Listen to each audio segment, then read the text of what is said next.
कल रात क्या राजकुमार बाबू अपने कमरे में थे? जी थे। रात 8:45 मैंने खुद अपने हाथों से उन्हें डिनर दिया था। अच्छा।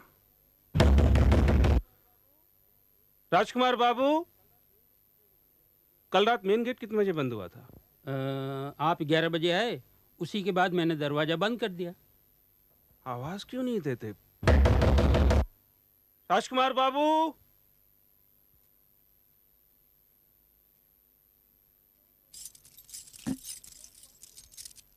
क्या हुआ? मैनेजर बाबू, जल्दी से किसी डॉक्टर को बुलवा दीजिए, मुझे बहुत बुखार है। मैं डॉक्टर हूँ।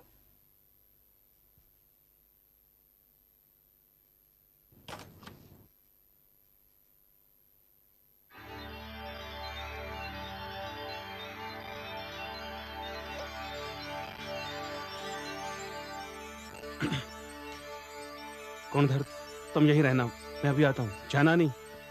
जी। जबान दिखाइए जरा। अ, कुछ नहीं हुआ है, जरा सी सर्दी लग गई है। 2 एस्प्रिन भेज देती हूँ, खा के आराम से लेटे रहिएगा। बुखार है? हाँ, करीब 99 होगा। शरीर में बहुत दर्द हो रहा है। सब ठीक हो जाएगा। अंदर बाहर की सर्दी गर्मी की वजह से आपको ठंड लग गई है। एस्प्रिन भिजवा देती हूँ, खा लीजिएगा। फीस कितनी दूं? आप आराम से लेटे रहिए, फीस की कोई जरूरत नहीं।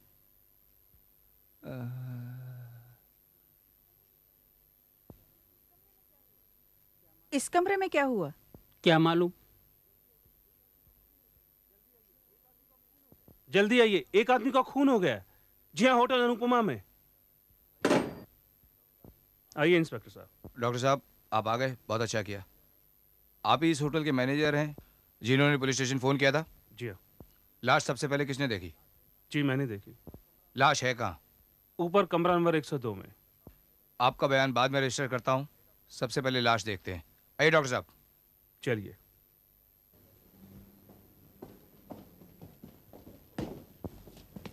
खोलिए।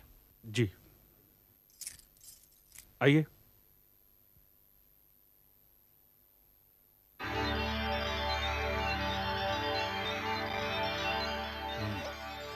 डॉक्टर साहब, आप जरा लाश का मुआयना कीजिए। ये मामला क्या है, हमें भी तो पता चले। मुझे अभी निकलना है। आप कौन हैं? आप कमरा नंबर 101 में हैं। डॉक्टर शोभना सेन, यात्री हैं। देखिए, कल रात इस कमरे में खून हो गया है। होटल में जितने लोग रह रहे हैं, मुझे उनका बयान लेना पड़ेगा, और बयान लेने से पहले मैं किसी को होटल से बाहर जाने नहीं दूंगा। लेकिन आप निश्चिंत रहिए, सबसे पहले आपका बयान लेकर आपको छोड़ दूंगा। खून हो गया? कब? किसने किया? खून किसने किया ये तो मालूम नहीं, लेकिन अब अपने कमरे में बैठिए, हम आते हैं आपका बयान लेने अभी।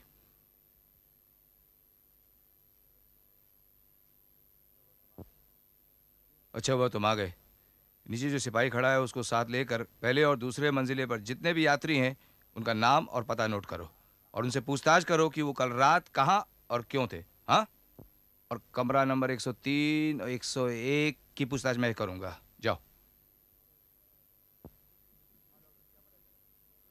हाँ डॉक्टर, क्या पता चला?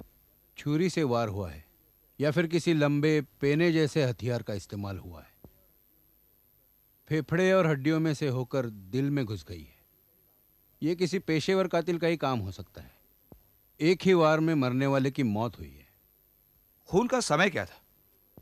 मैं ठीक से ऑटोप्सी के बगैर बता नहीं सकता, फिर भी लगभग 9 और 12 के बीच में हुई है। तो इनके मुंह पर जो दाग हैं वो कितने पुराने लगते हैं? अंदाजन यही कोई 10-12 साल पुराने। अच्छा, आप ये बता सकते हैं कि उनकी उम्र क्या होगी? शक्ल देखने से तो कुछ पता नहीं चलता। यही कोई 40 के लगभग। डॉक्टर साहब, अगर आपका काम खत्म हो गया तो आप जा सकते हैं। मैं लाश आपके पास अस्पताल में भिजवा देता हूं, आप उसका पोस्टमार्टम कर दीजिए, लेकिन मुझे रिपोर्ट कल तक चाहिए। हाँ राइट सर। मैनेजर साहब, आप जाकर अपने दफ्तर में बैठिए और नीचे से कांस्टेबल को ऊपर भिजवा दीजिए। ऐसा करते, वो जो महिला है उनसे भी निपटा ले। महिला है, ऊपर से डॉक्टर तो उनका हक पहले बनता है ना।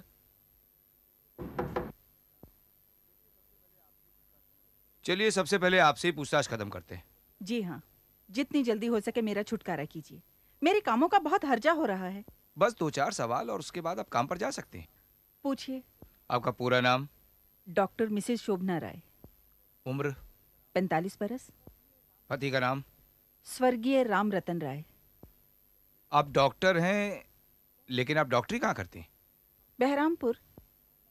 आप कलकत्ता क्यों आई? मैं गायनोकोलॉजिस्ट हूँ, औरतों की बीमारियों का इलाज करती हूँ। यहाँ के सेवा सदन के साथ मेरा संपर्क है, इसी सिलसिले में कभी कभी आती जाती हूँ। कलकत्ता में आपका कोई रिश्तेदार है? मेरा कोई कहीं नहीं है। बाल बच्चे? जी नहीं, एक लड़की थी जो बहुत पहले गुजर गई। कलकत्ता जब आप आती हैं तो यहीं ठहरती हैं? हाँ। इस बार कलकत्ता कब आई? परसों। कल रात आपके पास वाले कमरे में राजकुमार बासु नाम के एक सज्जन का खून हो गया। आप उनको पहचानती हैं? जी नहीं, कभी नाम नहीं सुना। राजकुमार को आपने कभी देखा? नहीं, आसपास रहती हैं इसलिए मैंने पूछा। जी नहीं, पहले कभी नहीं देखा। वो चेहरा देखती तो जरूर याद रहता। आप कल रात 8 बजे कहाँ थी? 8 बजे मैं सेवा सदन अस्पताल से वापस आई। हाथ मुंह धोकर कपड़े बदलकर नीचे डाइनिंग हॉल में खाना खाने चली गई। 9 बजे से पहले ही मैं कमरे में वापस आ गई और फिर कमरे से बाहर नहीं निकली। रात को कुछ पता चला आपको? 9:15 बजे मैं सो गई थी, लेकिन रात भर नींद बार बार टूटती रही, पास वाले कमरे में आवाज की वजह से। पास वाले कमरे से आवाजें? लेकिन कैसी आवाजें? कमरे में आवाज हो रही थी या नहीं ये तो पता नहीं, लेकिन कमरे का दरवाजा बार बार खुल रहा था, बंद हो रहा था। तब क्या वक्त था? घड़ी तो नहीं देखी थी, अंदाजन 9:30 का समय होगा। आपने कुछ किया? मैं क्या करती, होटल में तरह तरह के लोग आते हैं, उन्हें दूसरों की सुख सुविधा की तो चिंता नहीं होती। आपको सुबह कब पता चला? खून हुआ है, आप ही से पता चला। सुबह सुबह नौकर चाय दे गया, फिर तैयार होकर नाश्ता करके बाहर जाने के लिए निकलने ही वाली थी कि साथ वाले कमरे में से दरवाजा खटखटाने और चीखों पुकार की आवाजें सुनाई दी। मैंने अपने कमरे से निकलकर देखा तो खान सामा और मैनेजर बाहर खड़े थे। मैंने उनसे पूछा कि क्या हुआ, तो किसी ने कोई जवाब नहीं दिया। फिर मैं 103 नंबर कमरे में चली गई। 103? हाँ, 103 नंबर कमरे में आप क्यों गई? वहाँ एक सज्जन बीमार हैं, वो डॉक्टर को बुलवा रहे थे, मैं उन्हें देखने चली गई। आप उन्हें पहचानती हैं? देखा तो था, लेकिन कोई जान पहचान नहीं, मैं तो उनका नाम तक नहीं जानती। उन्हें हुआ क्या था? सर्दी की वजह से मामूली बुखार हुआ था। फिलहाल और कुछ नहीं, आप काम पर जा सकती हैं, लेकिन हमें बिना बताए आप कलकत्ता छोड़कर नहीं जा सकती।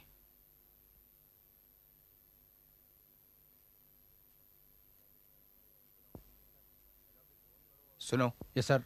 हेड ऑफिस फोन करो और उनसे कहो कि एक फिंगरप्रिंट एक्सपर्ट को यहाँ भेजें। Okay sir.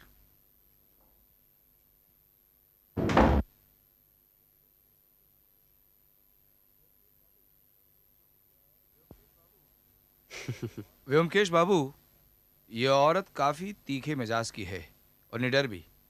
लगता है पुलिस के तौर तरीकों से काफी वाकिफ है। क्यों नहीं, आखिर डॉक्टर जो है। आइए।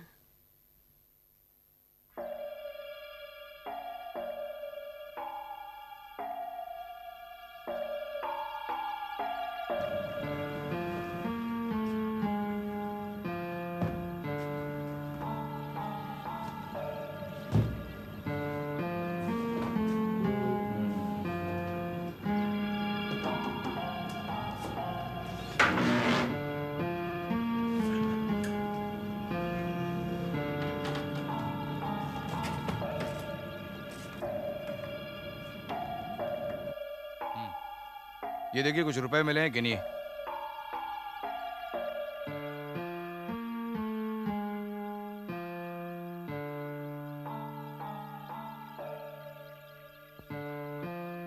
सुकांत सोम,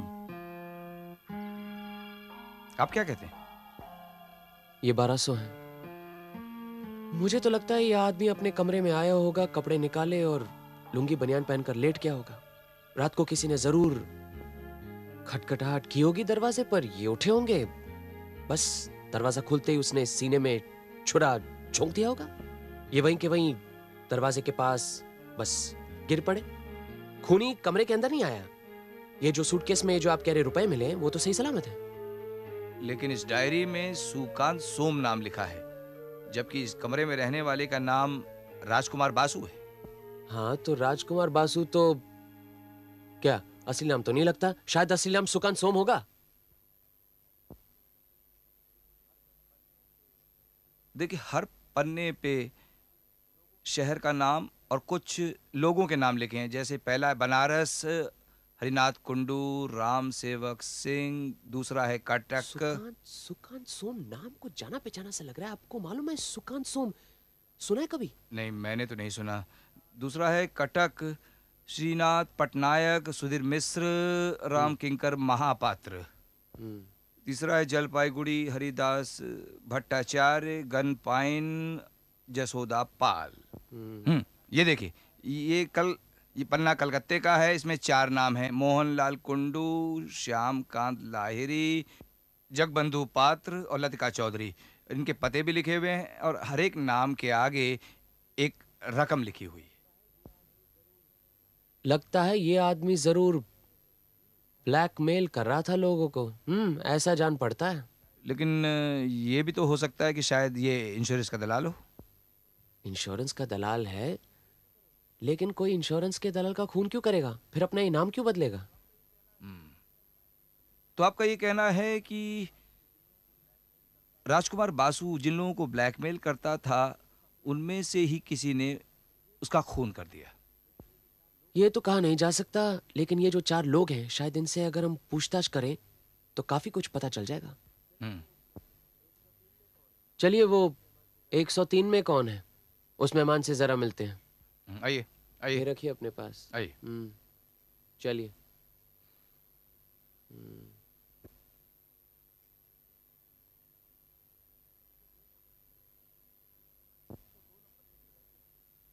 102 नंबर में जो रहते थे, कल रात उनका खून हो गया। उनका नाम था राजकुमार बासु। क्या आप उन्हें पहचानते हैं? राजकुमार बासु? जी मैं नहीं जानता। खून कैसे हुआ? किसने किया? ये तो नहीं मालूम, लेकिन पता चल जाएगा। आपका नाम क्या है? G S Sanyal. कहाँ के रहने वाले हैं? भागलपुर का। मेरी तबीयत ठीक नहीं है, डॉक्टर ने लेटे रहने के लिए कहा है। किस डॉक्टर ने? जी लेडी डॉक्टर ने। मुझे ठंड लग रही है, कहा है एस्पिरिन खा के लेटे रहिए। अच्छा बताइए, लेडी डॉक्टर अच्छी होती है? नहीं, हाँ, हो सकती हैं। आपको ठंड कैसे लगी? जी कल शाम ढलते ही मैं टहलने के लिए निकला था, बदन पे शॉल नहीं थी, बस ठंड लग गई। आप रात को बाहर निकले थे? नहीं, रात में डाइनिंग हॉल से खाना खा के सीधे अपने कमरे में 9 बजे आ गया, फिर कहीं नहीं गया। आप कलकत्ता कब आए? जी 3 दिन हो गए। आज ही वापस जाने की बात हो रही थी, लेकिन आप कलकत्ता क्यों आए? मेरा घी का धंधा है, गंगूराम को घी सप्लाई करता हूँ। मेरा अक्सर कलकत्ता आना होता है। अच्छा, ठंड लगने से क्या निमोनिया भी हो सकता है? हाँ, हो सकता है, लेकिन आपको नहीं होगा। आपकी तो अच्छी खासी सेहत है। आपकी उम्र क्या है? 40। वैसे दिखने में मैं अच्छा खासा दिखता हूँ, लेकिन अंदर से कमजोर हूँ। जरा सी बात पे बीमार हो जाता हूँ। ऐसा क्यों होता है? हाँ, ऐसा होता है कभी कभी। लेकिन ये राजकुमार... जी मुझे अक्सर भूख लगती है, कुछ खाने से बीमारी कहीं ज्यादा तो नहीं हो जाएगी ना? गरम दूध में डबल रोटी डालकर खाइए। मतलब आप राजकुमार जी को नहीं पहचानते? जी कभी नाम भी नहीं सुना। सुकांत का नाम तो सुना है? जी क्यों नहीं सुना, वो तो मेरा साला था, पिछले साल ही गुजर गया। बेचारा। आपने कल रात कोई आवाज सुनी? जी नहीं, मैं तो कमरे में आते ही सो गया, सोते ही नींद आ गई। ठीक है। जी कल रात जिसका खून हुआ, क्या बंदूक से हुआ? नहीं, छुरे से हुआ। अब आप ऐसा कीजिए, लेट जाइए और कलकत्ता छोड़ने से पहले आप पुलिस को इत्तला जरूर कीजिएगा। हाँ, लेट जाइए। आइए व्योमकेश जी।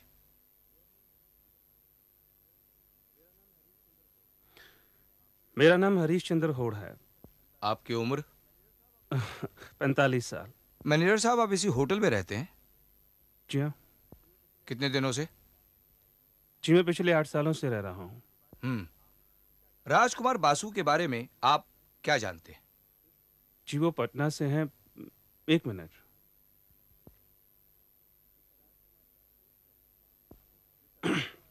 जी हाँ, मिस्टर राजकुमार बासु, 7/10 आदमपुर पटना। पिछले 5 सालों से वो साल में 2 बार आया करते थे। बस 2-4 दिन ही रुका करते थे, होटल से बाहर नहीं जाते थे। यहीं से अपने दोस्तों को फ़ोन किया करते थे। बस इससे ज़्यादा मैं उनके बारे में कुछ नहीं जानता। इस बार कब आए? जी परसों। किसी को टेलीफोन किया था? परसों रात को आए थे। उस रात तो नहीं किया। हाँ, कल ज़रूर किया था। राजकुमार बासु जब भी इस होटल में आकर ठहरते थे, क्या उसी कमरा नंबर 102 में ठहरते थे? जी नहीं, जो भी उस वक्त खाली होता था उसी में ठहर जाते थे। राजकुमार बासु काम क्या करते थे? आई एम सॉरी, ये तो मैंने कभी पूछा नहीं। और उनके साथ आपका कुछ लेन देन था?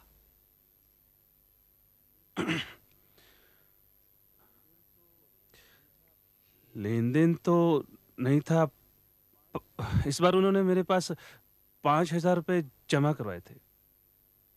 5,000? इन रुपयों की आपने कोई रसीद दी थी उनको? दरअसल वो पैसे 1-2 दिन के लिए हिफाजत से रखने के लिए देते थे, इसलिए रसीद की कभी जरूरत नहीं पड़ी। कल रात जब खून हुआ, क्या आप होटल में थे? हाँ, वो मैं हमेशा होटल में रहता हूँ।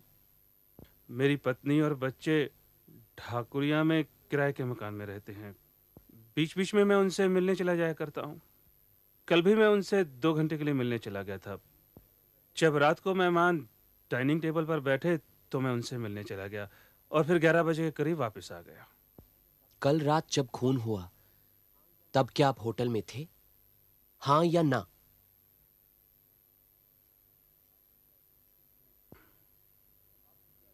नहीं। आपकी गैरहाजिरी में इस होटल का इंचार्ज कौन होता है? सरदार खानसामा गुणधर गुई। उसे बुलवाइए। राजकुमार बासु जिनका खून हुआ है, उनके बारे में क्या जानते हो? जी वो ज़्यादा कुछ तो नहीं जानता। वो कभी कभी यहाँ आते थे, 2-3 दिन रुकते थे और फिर चले जाते थे। तुम्हारे साथ कभी उनकी बातचीत होती थी? जी बहुत कम, नहीं के बराबर। कभी कुछ खाने पीने को मंगा लेते थे, बस और कुछ नहीं। उनकी देखभाल कौन करता था? जी मैं ही करता था। ये bed tea, breakfast, lunch, dinner सब कुछ मैं ही पहुंचा दिया करता था। ये पहले मंजिले पे जो रहते हैं उनकी देखभाल मैं ही करता हूँ, और दूसरे मंजिले पे यानी जो... राजकुमार बासु डाइनिंग रूम में खाना खाने नहीं जाते थे? जी नहीं। कल तुमने आखिरी बार उन्हें कब देखा? जी 8:45 बजे मैं उन्हें डिनर देने गया। फिर 9:15 बजे मैं जूठे बर्तन उठाने गया, तब वो जिंदा थे। 9:15 बजे वो जिंदा थे? जी। क्या तुम बता सकते हो कि वो डाइनिंग रूम में खाना खाने क्यों नहीं जाते थे? वो तो नहीं मालूम हुजूर, लेकिन उनके चेहरे पे कटे कटे दाग थे, शक्ल जरा यूं ही सी थी, तभी शायद वो लोगों के सामने नहीं आते थे। लेकिन लोग उनसे मिलने आते थे? जी वो तो आते थे हुजूर। कल कौन कौन आया था? ये नहीं मालूम, लेकिन जनरल सिंह बता सकता है। ये जनरल सिंह कौन है? जी हाँ, होटल का दरबान है। वैसे तो उसका नाम रामप्रीत सिंह है, पर सभी उसे जनरल सिंह कहकर पुकारते हैं। तो बुलवाइए जनरल सिंह को। तुम वाकई जनरल लगते हो। तुम ये होटल के मुख्य दरवाजे पे पहरा देते हो? जी सरकार, सुबह 9 बजे से 12 बजे तक, शाम को 5 से रात 10 बजे तक मेरा ड्यूटी रहती है। जो कोई आता जाता है, क्या तुम उसका नाम और पता नोट करते हो?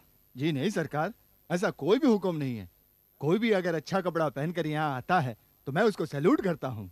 कोई भी अगर मेहमान का कमरा पूछता है तो मैं वो बताता हूँ। यानी तुम किसी को नहीं रोकते? अच्छा कपड़ा पहन के जो आता है उसको मैं नहीं रोकता हूँ। यानी जो फटे पुराने कपड़े पहन के आया उसको तुम रोक देते हो? हाँ, उसको मैं बुरी नजर से घूरता हूँ। अच्छा एक बात बताओ, कल शाम को राजकुमार बासु के कमरा नंबर 102 में उनसे मिलने कोई आया था अच्छे कपड़ों में? जी आए थे, 3 जन आए थे, 2 मर्द और एक औरत। करीब रात 9:15 बजे आई थी औरत। मुझसे कमरे का नंबर पूछकर ऊपर गई और 5 मिनट बाद वापस चली गई। उसकी उम्र कितनी थी? 25-30 की होगी सरकार। लंबी, गोरी, आंखों में चश्मा था। ठीक, फिर रात 9:30 बजे करीब आया एक मर्द। उन्होंने भी मुझसे कमरे का नंबर पूछा, ऊपर चले गए और 5-6 मिनट बाद फिर वापस चले गए। दुबला सा आदमी था और थोड़ी थोड़ी मूछ दाढ़ी भी थी। ठीक है, फिर उसके बाद? 9:45 बजे आया दूसरा आदमी, एक मोटा ताजा बंगाली बाबू। वो भी 5 मिनट बाद चला गया। फिर मेरा ड्यूटी का दरमियान और कोई नहीं आया। बहुत अच्छे जनरल सिंह, अब तुम जा सकते हो।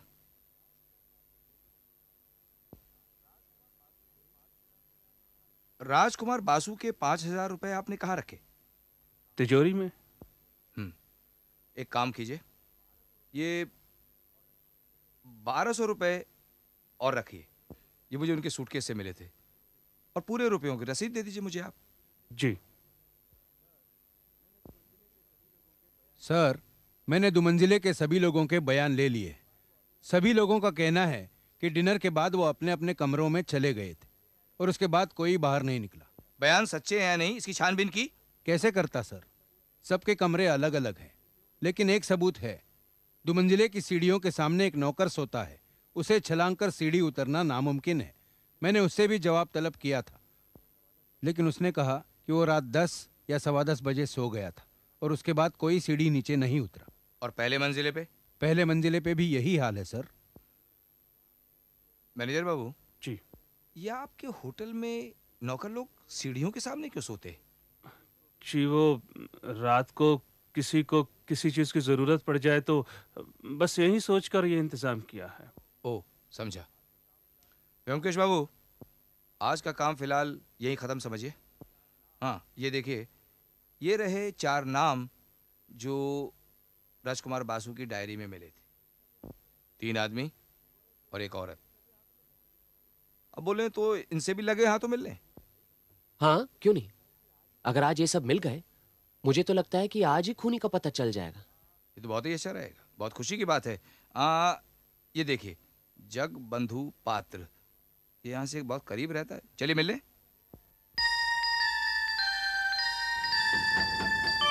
आजा, दरवाजा खुला है।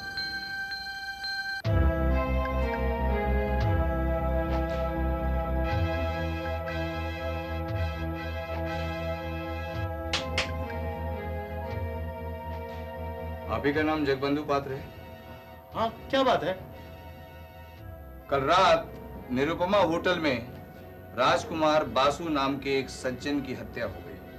राजकुमार की हत्या हो गई? हाँ, उसी सिलसिले में मुझे आपसे कुछ 2-4 सवाल पूछने हैं। बैठिए बैठिए बैठिए बैठिए, मैं अभी आया। आप क्या लेंगे, चाय कॉफी? नहीं, आप उसकी चिंता मत कीजिए। अब बैठिए, मैं अभी आया, बैठिए।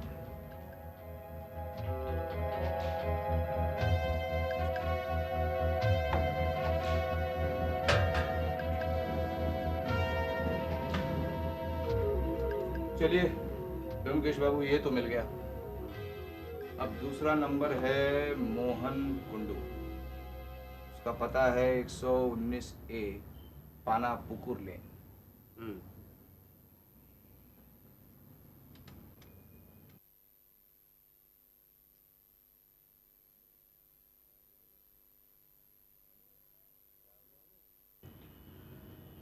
क्या हो गया इन्हें? हाँ कहाँ गए? हाँ हाँ, जगबंधु बाबू, अरे जगबंधु बाबू। लगता गायब हो गए। अरे गायब कैसे हो जाएंगे, मैं अंदर जाके देखता हूँ। आओ तो मेरे साथ। जगबंधु बाबू।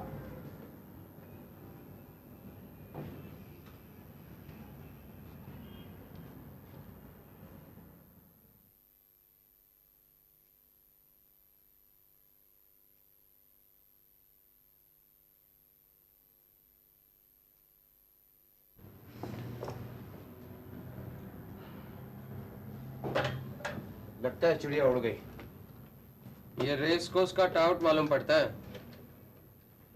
लेकिन ये भागा क्यों? चोर की दाढ़ी में तिनका, जरूर के गुनहगार है।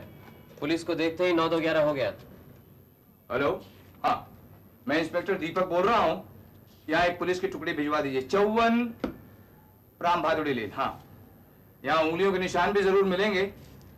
मैं यहाँ एक पुलिस कांस्टेबल छोड़े जा रहा हूँ। घोष, तुम यही रहना, और टुकड़ी आने वाली है। हाँ ठीक है। लगता है ये दागी आसामी है।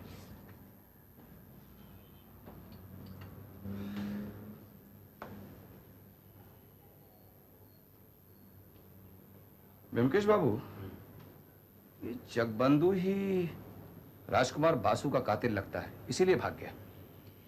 कुछ कहा नहीं जा सकता, शायद नहीं। हाँ, राजकुमार बासु की मौत की खबर सुनकर चौंका जरूर था, लेकिन चौंकना बनावटी था। चलिए। मोहनलाल कुंडू तो पत्नी समेत काशी घूमने चला गया। उधर श्यामाकांत लाहिड़ी घर पर नहीं है, दफ्तर में है। दोनों जगह से मायूस हुए हैं। देखिए लतिका चौधरी घर पर है या नहीं। आप परेशान न हो, आपको आने की जरूरत नहीं। मुझे बस पुलिस का एक आदमी दे दीजिए। नमस्कार। नमस्कार। वो घर पर नहीं है। आपका नाम ही लतिका चौधरी है? हाँ। आप ही से काम है, बस 2-4 सवाल करने हैं। बैठिए।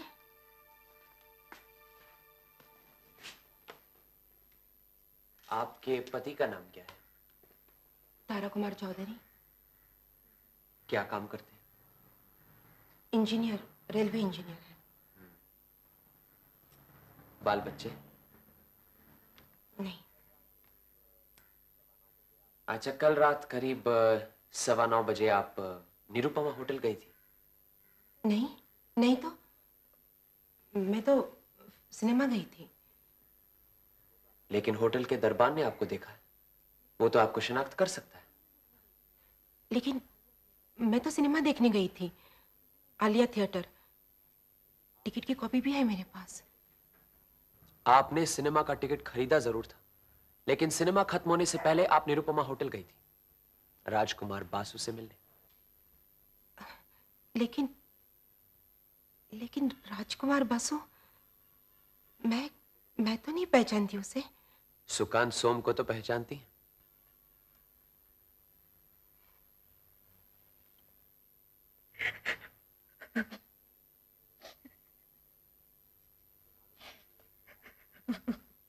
मुझे मालूम है कि राजकुमार बासु, सुकांत सोम एक ही इंसान का नाम है।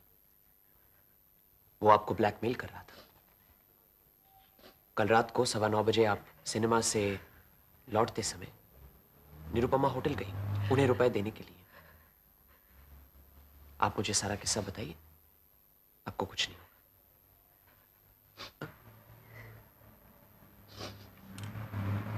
बताती हूँ। ये सब आप क्यों जानना चाहते हैं, आप ही जाने। लेकिन ये बात मेरे पति तक ना पहुंचे। देखिए, आप निश्चिंत रहिए। अगर बहुत जरूरी ना हो तो किसी को कुछ नहीं बताएंगे। 12-13 साल पहले, तब मैं अविवाहित थी। स्वतंत्र विचार की लड़की थी मैं। खुद को बहुत आधुनिक समझती थी। अमीर बाप की लड़की थी। घर में कोई बंधन या रोक टोक नहीं था। मैं अपने साथी सहेलियों के साथ पार्टी, पिकनिक, सिनेमा थिएटर में रमी रहती थी रोज। उन दिनों में फिल्मों में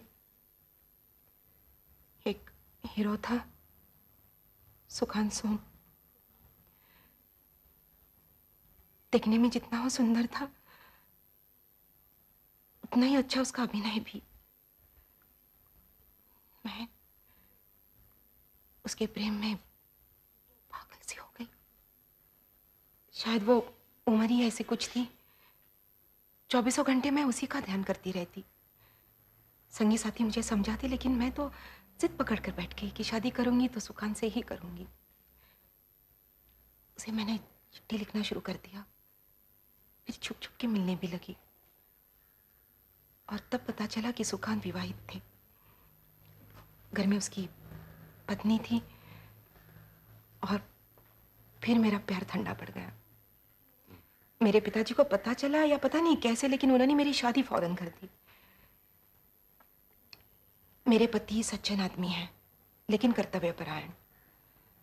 जैसे वो खुद जिम्मेदारी निभाते हैं, वो चाहते हैं कि हर आदमी कर्तव्यपरायण हो। उनके संपर्क में आके मैं धीरे धीरे बदल गई। मेरे पति को प्यार से और श्रद्धा से देखने लगी। हमारी कोई संतान नहीं है, लेकिन हमारा विवाहित जीवन सुखमय है। कुछ दिनों बाद अखबार में एक सनसनीखेज खबर छपी। सुकांत ने अपनी पत्नी का खून कर दिया था। केस अदालत में गया और सुकांत छूट गया, इसलिए कि उसने अपनी पत्नी का खून आत्मरक्षा के लिए किया हुआ था। पत्नी ने पति पर छुरे से वार किया था, उसके मुंह पर भी कई वार किए, और सुकांत ने अपनी पत्नी का गला दबाकर उसको मार दिया। ऐसे ही 3-4 साल गुजर गए। सुकांत का फिल्मी जीवन खत्म हो गया था। इस तरह से कटे हुए जख्मी चेहरे को लेकर उसको फिल्मों में कौन काम देता। एक दिन यकाया को अपनी घिनौनी शक्ल लेके मुझसे आ मिला। उसने कहा कि मुझे पैसे दो, ज्यादा नहीं, सिर्फ 300 रुपये 6 महीने बाद।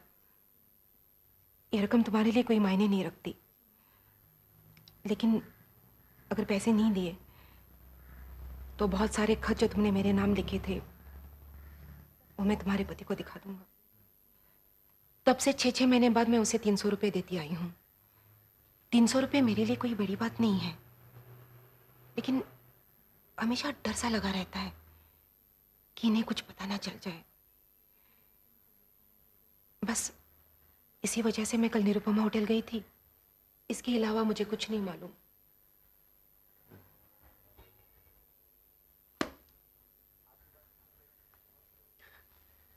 आपकी बातों से हमें बहुत कुछ पता चला, धन्यवाद। अब आपको एक खुशखबरी दे देता हूं। कल रात 9:15 और 11 के बीच में सुकांत सोम उर्फ राजकुमार बासु का खून हो गया। अब आपको 6 महीने बाद रुपए नहीं देने पड़ेंगे।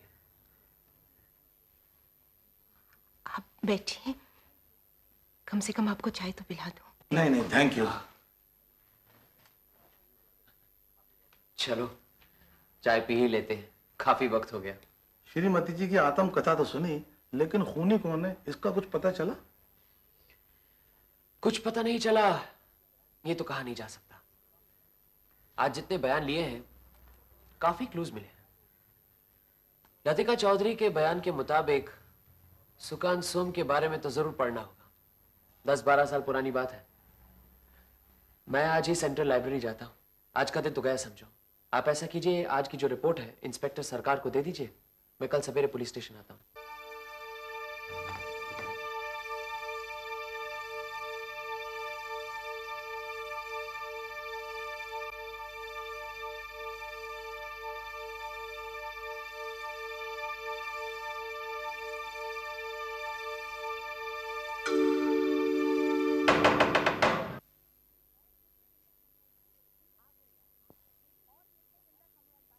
आ गए आप? और कितने दिन तक हमें अटका के रखेंगे आप लोग? मेरे जैसी एक डॉक्टर को इस समय यहाँ अटका के रखना कानून के खिलाफ है, ये भी मालूम है आपको? अगर आपको मेरे खिलाफ कोई शिकायत है तो आप अदालत में जाइए। हमें आपसे 2-4 सवाल जरूरी और पूछने हैं। आपके ये 2-4 सवाल कब खत्म होंगे? देखिए, अब सवाल मैं करूंगा और इतना आपको विश्वास दिला दूं कि ये आखिरी सवाल होंगे। आप कौन हैं? आप हैं व्योमकेश बख्शी। इनका नाम आपने जरूर सुना होगा। आइए। आइए। डॉक्टर शोभना, आपको एक कहानी सुनाना चाहता हूं। ये क्या मजाक है? मजाक नहीं, आप बैठिए। बैठिए तो सही, बैठिए। ठीक है, जो भी कहना है जल्दी कह डालिए। मैं आज ही बहरामपुर जाऊंगी। ये तो बाद की बात है। ये कहानी मैंने अखबार में पढ़ी। आपको सिर्फ संक्षेप में बताता हूं। सुकांत सोम नाम के एक फिल्म अभिनेता थे। लगता है पहचानती। आपकी एकमात्र पुत्री शर्मिला का पति। सुकांत ने फिल्मों में काफी नाम कमाया था। आप तब वर्तमान में डॉक्टरी कर रही थी। सुकांत का भी वहां काफी आना जाना था, और था तो वो वहीं का लड़का। आते जाते आपकी बेटी से उसकी जान पहचान हुई, प्रेम हुआ। आप सुकांत के खिलाफ थी, इसीलिए वो आपकी लड़की को भगा कर ले गया। और आपकी लड़की शर्मिला भी फिल्मों में हीरोइन बनना चाहती थी। कुछ दिन दोनों एक दूसरे के साथ रहे। रहते रहते दोनों को एक दूसरे के मिजाज के बारे में पता चला। दोनों बड़े गुस्सीले थे, अक्सर झगड़ते थे। लेकिन इस झगड़े की 2 वजह थी। एक ये कि सुकांत कभी भी शर्मिला को हीरोइन बनाने में खास दिलचस्पी नहीं लेता था, और दूसरी ये कि वो दुष्चरित्र था, आए दिन लड़कियों के चक्कर में रहता था। एक दिन बात इतनी बढ़ गई कि आपकी बेटी शर्मिला ने छुरा लेकर उसके चेहरे को चीर डाला। अपनी जान बचाने के लिए उसने उसका गला दबाया और उसे मार डाला। खुद तो घायल हो गया, इसलिए 3 महीने उसे अस्पताल में भी बिताने पड़े। बात अदालत में पहुंची। जज साहब तो उसका चेहरा देखकर खुद ही सहम गए। आपने उसके खिलाफ अदालत में गवाही दी, लेकिन वो बच गया। उसके हाथ में कोई औजार नहीं था। औजार तो आपकी बेटी शर्मिला के हाथ में था। बस आत्मरक्षा की दुहाई देकर सुकांत बच निकला। सब गलत। उसने पहले गला घोंटकर मेरी बेटी को मारा था, बाद में अपने आप अपनी शक्ल को बिगाड़ा था। डॉक्टर शोभना, यह बात यकीन करने लायक नहीं है। वो तो फिल्मों का हीरो था, अपनी शक्ल खराब करके अपना भविष्य क्यों बिगाड़ता? खैर, जेल से तो छुटकारा पा गया वो। शक्ल उसकी बदसूरत थी। बस इस हीरो की फिल्मी दुनिया यहीं पे खत्म हो गई। फिर वो कलकत्ता छोड़कर पटना आया और ब्लैकमेल का धंधा उसने शुरू किया। काफी केस मिले उसे, कलकत्ता, कटक, गया, लेकिन उसने किसी से कोई ज्यादती नहीं की। 6-6 महीने बाद अपनी रकम वसूल करता था। अक्सर कलकत्ता आता था। जब कभी यहां आता, इसी होटल में ठहरता था। और आप भी जब कभी यहां आती, यहीं ठहरती। अब ये तो संयोग की बात है कि एक दिन आपने उसे यकायक यहीं पर देख लिया। शायद उसने आपको देखा नहीं। अगर देखता तो होशियार हो जाता। आपके मन में बदले लेने की इच्छा 10 साल से राख बनकर दबी हुई थी। बस सुकांत को देखते ही बदले की आग धधक उठी। जिसने आपकी लड़की को मारा था, उसे आप कैसे छोड़ती? फिर उस दिन डिनर के बाद आप अपने कमरे में इंतजार कर रही थी। खून कैसे करेंगी, यह तो आप पहले से तय कर चुकी थी। बस मौके का इंतजार था। करीब 9:15 बजे से सुकांत के कमरे में लोग आ जा रहे थे। करीब 10 बजे यह सिलसिला खत्म हुआ। हथियार लेकर आप अपने कमरे से बाहर निकले। सारे कमरों के दरवाजे बंद थे। जो नौकर सीढ़ी के सामने सोता था, वो भी नहीं था। बस यही मौका था। आप सुकांत के कमरे की तरफ गई।